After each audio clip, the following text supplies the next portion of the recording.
بالله من شرور أنفسنا ومن سيئات أعمالنا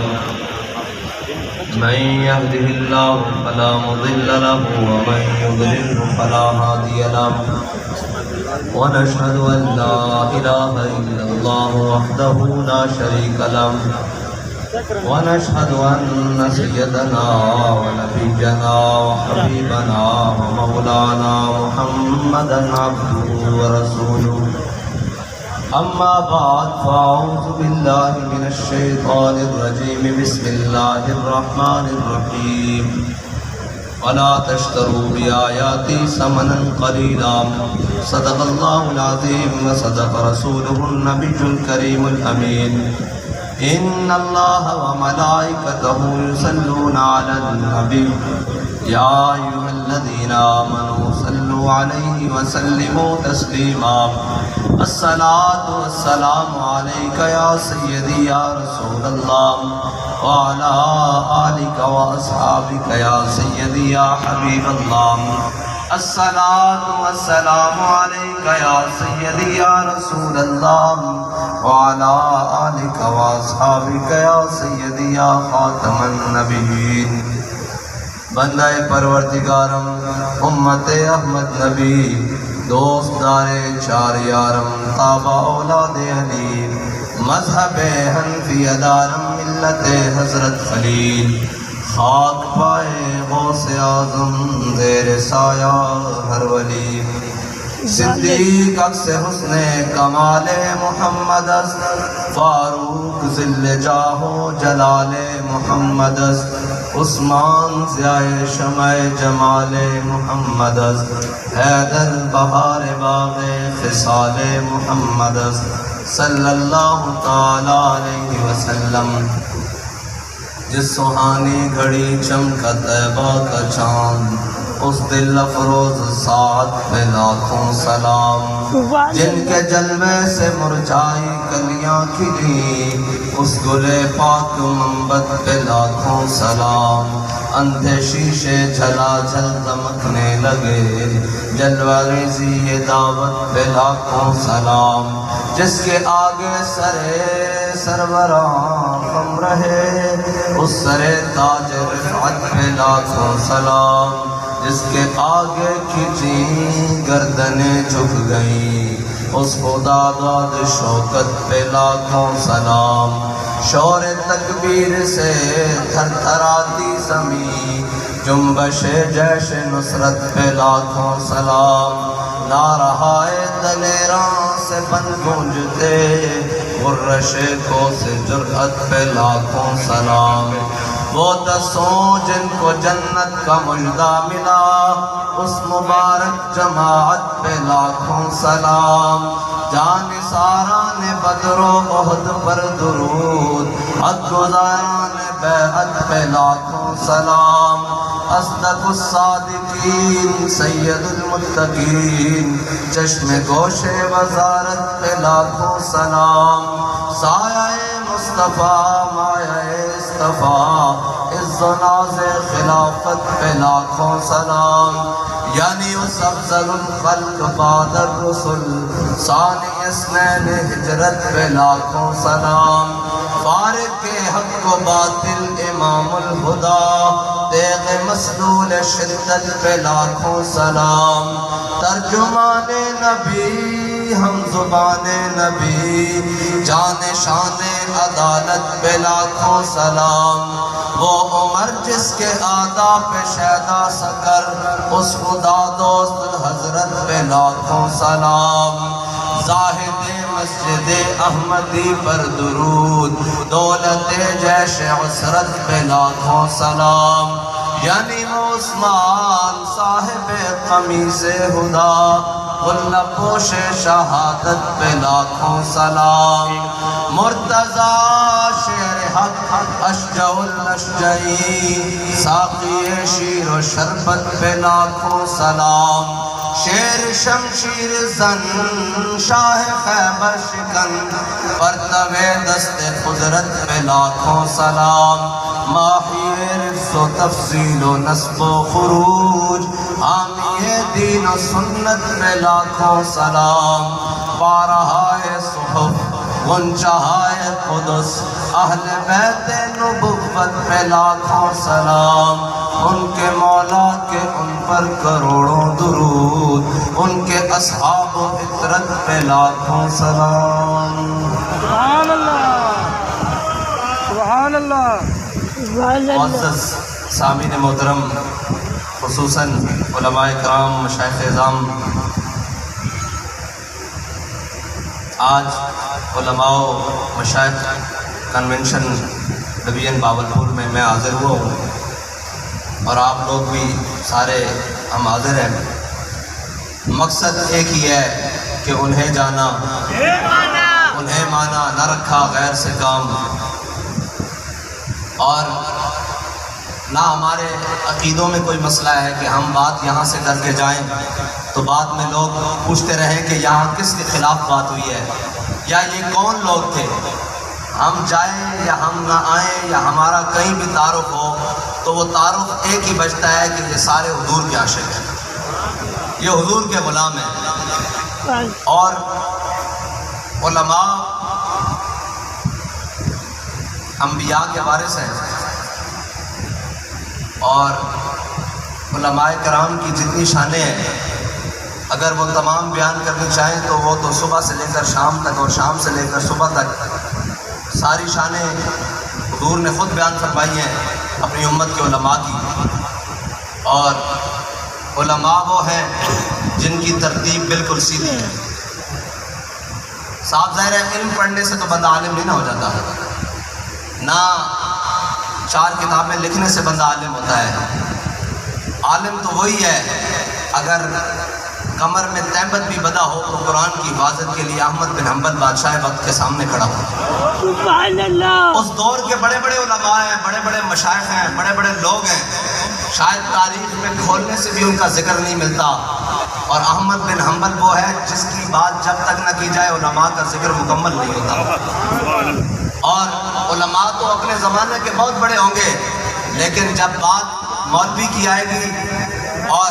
یہ تو ہم نے اپنے بابا جی سے سنا ہے کہ اولین و آخرین جب قیامت والے دن سارے جمع ہوں گے اور ندا دینے والا منادی کھڑا ہو کر کہے گا کہ اس پورے حشر کے میدان میں سب سے بڑا عالم کھڑا ہو جائے، تو کوئی کھڑا نہیں ہوگا، امام احمد، امام اعظم، امام ابو حنیفہ کھڑے ہوں گے۔ عالم تو پھر وہ ہے، اور ہم جن کے مقلد ہیں سارے حنفی بیٹھے ہیں، ہم یہ تو بتاتے ہیں کہ امام اعظم، امام ابو حنیفہ کی یہ شانیں ہیں، یہ شانیں ہیں، یہ شانیں ہیں، لیکن ایک شان جسے تقریباً چھپایا گیا ہے وہ میں نے امیر المجاہدین کی زبان سے سنی ہے۔ کہا ہم امام اعظم ابو حنیفہ کے مقلد ہیں اور امام صاحب ہمارے امام ہیں، ہم ان کی تقلید کرتے ہیں، تو پھر ہمارے امام کا تو جنازہ ہی جیل سے اٹھائے،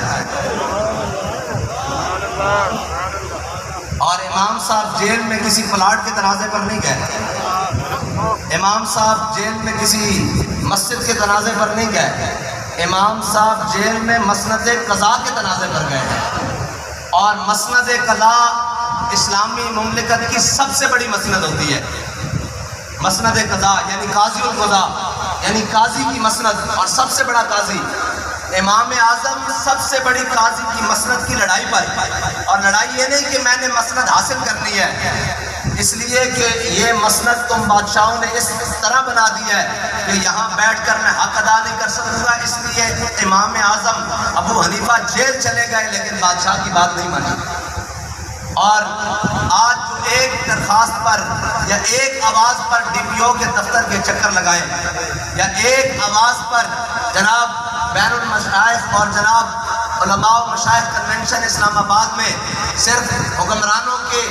ہاں میں ہاں ملانے کے لیے جمع ہو جائیں، وہ دین کا کیسے بھی بقیہ ادھیڑ دیں، پھر وہ ہمارے امام تو نہیں ہو سکتے، وہ امام اعظم ابو حنیفہ کی تقلید کرنے والے ائمہ تو نہیں ہو سکتے، وہ امام اعظم ابو حنیفہ کی ماننے والے علماء و مشائخ نہیں ہو سکتے، ان کے پھر کوئی اور ہی ہوں گے جن کی وہ بات کرتے ہیں، جن کی ہم نے تقلید کی ہے یا جن کی لائن میں ہم ہیں، وہ تو امام ربانی حضرت مجدد الفسانی شیخ احمد سرندی حاضر ہوا میں شیخ مجدد کی لحد پر، وہ خاک کے زیر فلک ہے مطلع انوار، اس خاک میں اس خاک کے ذروں سے شرمندہ ستارے، اس خاک میں پوشیدہ ہے وہ صاحب اسرار، گردن نہ جھکی جس کی جہانگیر کے آگے۔ آج صرف ایک پرچے کے ڈر سے ہم چھوڑ دیتے ہیں۔ امام ربانی مجدد الفسانی تو وہ ہے کہ جہانگیر نے چاہا 2 بادشاہوں سے ٹکر ہوئی ہے امام صاحب کی، 2 بادشاہوں سے، اکبر سے اور جہانگیر سے۔ اور امام ربانی مجدد الفسانی امام صاحب تو وہ ہیں کہ جہانگیر نے کہا اپنے سپاہیوں سے تم بڑے نالائق ہو، بڑے کمبخت ہو، تم ایک اس بابے کا سر میرے سامنے نہیں جھکا سکے۔ انہوں نے کہا جی ہم نے اب ترکیب ایک سوچ لی ہے، اس طریقے سے ہم آپ کے سامنے اس کا سر جھکا دیں گے۔ اس نے کہا کیا؟ انہوں نے کہا آپ نے ایک دن آنا ہے، ہم آپ کو بتائیں گے۔ انہوں نے جہانگیر کو ایسے بٹھا دیا اور ایک دیوار تعمیر کی، اس کے اندر ایک چھوٹا سا دروازہ، کھڑکی نما دروازہ رکھا، اور امام ربانی کو یہاں سے لائے، سامنے جہانگیر کرسی پر بیٹھا ہوا ہے کہ اب تو امام ربانی جب اس دروازے سے گزریں گے تو سر نیچے کرنا ہی پڑے گا نا۔ لیکن حاضر ہوا میں شیخ مجدد کی لحد، ہاں جی، گردن نہ جھکی جس کی جہانگیر کے آگے،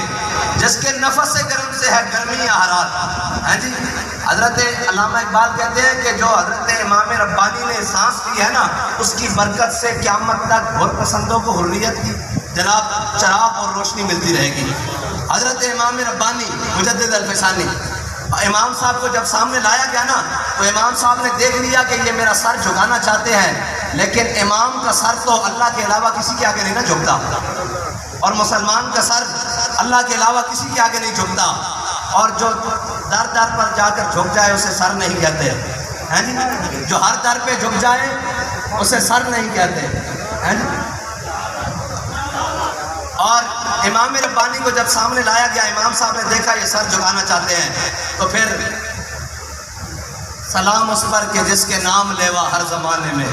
بڑھا دیتے ہیں ٹکڑا سرفروشی کے فسانے میں۔ امام صاحب نے جب سامنے دیکھا نا تو آپ نے پہلے ٹانگیں داخل کیا سے۔ ہاں، یہ بات نہیں ہے، لوگ کہتے ہیں کہ جی ان کا رویہ بڑا سخت ہے، یہ بڑی سختی سے پیش آتے ہیں، جناب یہ اخلاق سے بات نہیں کرتے۔ میں نے کہا امام ربانی وہ ہیں، آدھی فوج امام ربانی سے، بلکہ تقریباً جہانگیر کی فوج امام ربانی سے اس وجہ سے متاثر تھی کہ امام صاحب کی نماز کا خشوع و خضوع دیکھ کر نا فوج متاثر ہو گئی تھی کہ امام صاحب اتنی خشوع و خضوع سے نماز پڑھتے ہیں۔ میں نے کہا جب دین کی بات آ جائے تو پھر امام ربانی نے یہ نہیں کہا کہ اب خشوع و خضوع کی ضرورت ہے، فرمایا اب اس کو اپنا جوتا دکھانے کی ضرورت ہے۔ اب دین کی بات آ گئی ہے، ہاں دین کی بات آ گئی ہے۔ بس ائمہ اور علماء سے میری یہی درخواست ہے کہ ہم بڑے نرم لوگ ہیں، ہمارے پاس تو کوئی مسلح پر آ جائے تو گھنٹہ گفتگو کرے ہمیں کوئی بات نہیں ہوتی، اور ایک مسجد کا امام کم از کم 10 بندوں جتنی ڈیوٹی دیتا ہے ایک مسجد کا امام۔ مسجد کے پانی کی ذمہ داری بھی اس کی ہے، مسجد کے واش روموں کی ذمہ داری بھی اس کی ہے، اور کسی نمازی کا جوتا چوری ہو جائے تو وہ بھی امام صاحب کے گلے پڑ جاتا ہے، وہ بھی کہتے ہیں امام صاحب ذرا اپنی جوتی دینا، میں گھروں ہو کے آیا پھر تو ہم دینا۔ اس طرح گل ہے کہ نہیں؟ یہ ساری گلاں امام صاحب نے سر دن، لیکن جدو امام صاحب حق گل بیان کرن تو ادو جناب نمازی تیور چڑھا لیندے تے تسی پریشان نہیں ہونا۔ ہاں انہاں مقتدیاں تو پریشان نہیں ہونا، انہاں مقتدیاں دی ریح دے پچھوں کوفے تو چلدے آ رہے ہیں۔ میں سچی گل کر رہا بھائی، انہاں دی پریشانی ہے، انہاں نو جدو حق گل کرو ویسے تو حجر اسود نو چھڑ کے حسین نو چمڑ گے، لیکن جے حسین کربلا کھڑے ہو جائے تے پیچھے نیتی ہوئی چھڑ کے چلے جاتے ہیں۔ اساں انہاں نو نہیں ویکھنا، کیونکہ تسی امامت دے مسلح تے کھڑے ہو، تساں اپنے تو اگلے امام حسین نو دیکھنا۔ دین کی جدو گل آ جائے، ویسے اسی بڑے نرم لوگ ہاں، بڑے مسکین لوگ ہاں، بڑے جناب کمزور لوگ ہاں، لیکن جدو دین کی گل آ جائے پھر اسی سارے نوں طاقتور ہاں۔ ہاں اس مسئلے تے سانو کسے چودھری وڈیرے خان نے نہیں کھڑا کیتا، ملک ایم پی ایم این اے نے نہیں کھڑا کیتا، اے مسئلہ سانو رسول اللہ دے کے گیا، اے حضور دی نیابت دا مسئلہ۔ ہاں اگر ائمہ ایک گل سمجھے نا امامہ دی شان بہت زیادہ، علماء دی شان بہت زیادہ، لیکن شرط ہے کہ جدو حق دی گل آئے تو امام ڈٹ جاوے۔ حضرت مجدد جہانگیر کہنے لگا بدبختو تواڈے کو ہن بھی نہیں جھکایا گیا، ہن تاں تسی میرے امام صاحب دی جُتیاں بھی کھا دتیاں، انہوں نے لتاں پیڑے داخل کیتیاں، انہوں نے کہا جی یہ بہت طریقہ کرتے ہیں، انہوں نے کہا جی کی ہے، انہوں نے کہا دہلی کے آس پاس جتنے بھی بڑے بڑے پہلوان انہوں نے سارے نو بلایا اور 60 پہلوان جمع کیتے۔ 60 پہلوان جب جمع ہوئے نا تو حضرت مجدد الفسانی کی زلفاں نہ لٹن گیا اس طرح کرتے، اے میں علماء واسطے سنا رہا ہوں کہ اتنے تک اجے نہیں پہنچے ساڑیاں زلفاں نہ ساڑی داڑیاں نہ اجے تک کوئی نہیں نوک لٹکے جنہاں بڑے دین کا کام کیتا انہوں نے اتنے تک بھی ہویا امام ربانی کی زلفاں نہ 60 پہلوان لٹک گئے لیکن امام صاحب کو جھکا نہ سکے اتھوں پاور جدو ادو بندہ ادو آنا نا جدو ممبر تے کھڑوتا ہوئے اور جدو حق دی پاور نہ کھڑا ہوئے ادو پاور انسان دی نہیں رہ جاندی پھر قوت سلطان و امیر از لا الہ اور حیبت مرد فقیر از لا الہ ہاں اسلام پھر کنڈ تے نہیں نہ لگن دینا جے 60 پہلوان بھی سامنے کھڑے ہون تو رب گردن امام ربانی دی جھکڑ نہیں دینا تے جے 300 M P As M N As بھی ختم نبوت دے مسئلے سامنے کھڑے ہون تک کنڈ اسلام فیض آباد خادم یا رسول اللہ لبیک لبیک لبیک یا رسول اللہ لبیک لبیک لبیک یا رسول اللہ لبیک لبیک لبیک یا رسول اللہ لبیک لبیک لبیک یا رسول اللہ میں ایک گل اتنے کر دوں بڑے بڑے سوفسٹیکیٹڈ قسم دے لوگ ہوندے نا وہ سمجھتے نا اسی ہاتھ چاہوں گے تو پتہ نہیں کی ہو جائے گا لبیک کے نعرے دے ایک گل تو میں سنا دوں تاکہ تواڈے واسطے بھی اور میرے واسطے بھی سند رہے امیر المجاہدین کو کون نہیں جانتا آپ دی علمی خدمات میں لوگ جانتے ہیں بڑے بڑے علماء بڑے بڑے مشائخ آپ کے شاگردن اور آپ نے صرف پڑھائی نحو پڑھائی پھر حدیث پڑھائی اصول حدیث پڑھائی فقہ پڑھائی ساری چیزیں پڑھائیاں پھر جناب عملی طور پہ بھی